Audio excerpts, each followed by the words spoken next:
Yet another Republican is choosing to step down from Congress and doing so early as they also can no longer stand the chaos and dysfunction that has been embodied by their own party. This time, it's the chair of the China Select Committee, Wisconsin Republican Mike Gallagher, and he will be stepping down in mid-April, making it just too late for there to be a special election, leaving the seat vacated until the general election in November, in a move that will wind down the already thin Republican House majority to only one seat. Now, they took the House in 2022 in what was supposed to be a red wave, wasn't quite, but they did get a slim red majority and have had to watch it grow slimmer and slimmer as the days and months have passed. Now, because of having such a small majority in the House, they cannot have any dissent in their ranks. This is what this means for them, and it really poses the question, what can Mike Johnson do from now till the election?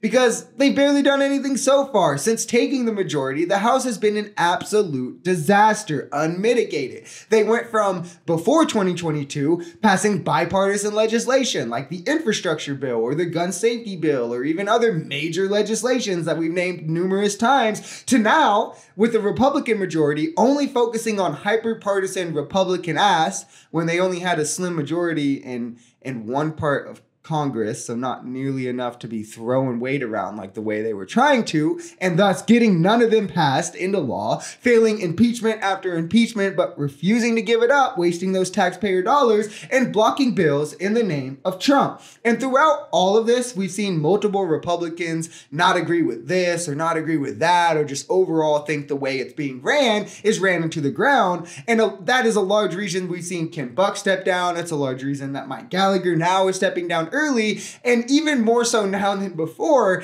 they don't have any wiggle room. They won't have the wiggle room they had before for the Ken Bucks or the Mike Gallaghers to say, no, we don't agree with that. Now they need everyone on board with them. And if we look vice versa at maybe some of the benefits that we could be seeing from this from a Democratic point of view, Democrats now have such a slim barrier to getting the votes necessary to pass a bill into law.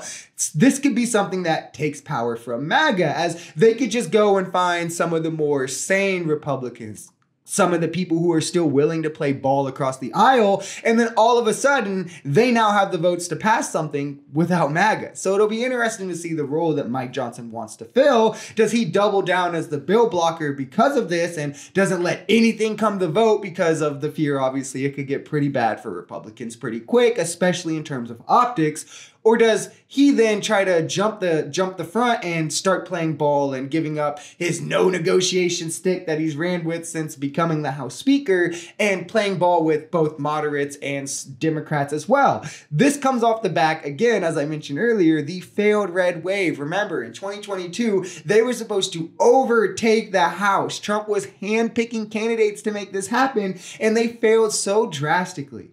Largely because of the stain that Trump left over all these candidates. It should be studied.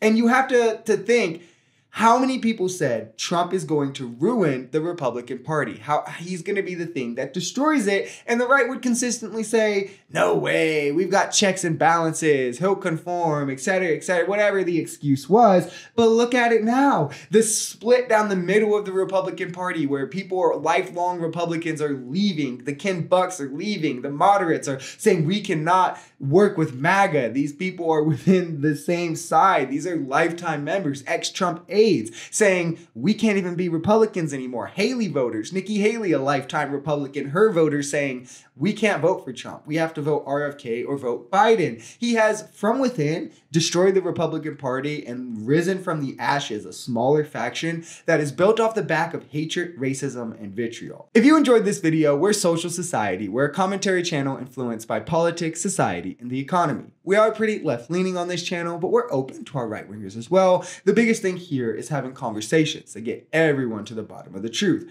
If that sounds like something that could interest you, consider smashing that subscribe button, leaving us a like, or even commenting on this video. We even have memberships available as low as $3 if you'd like to support, because the only way we become a society is together.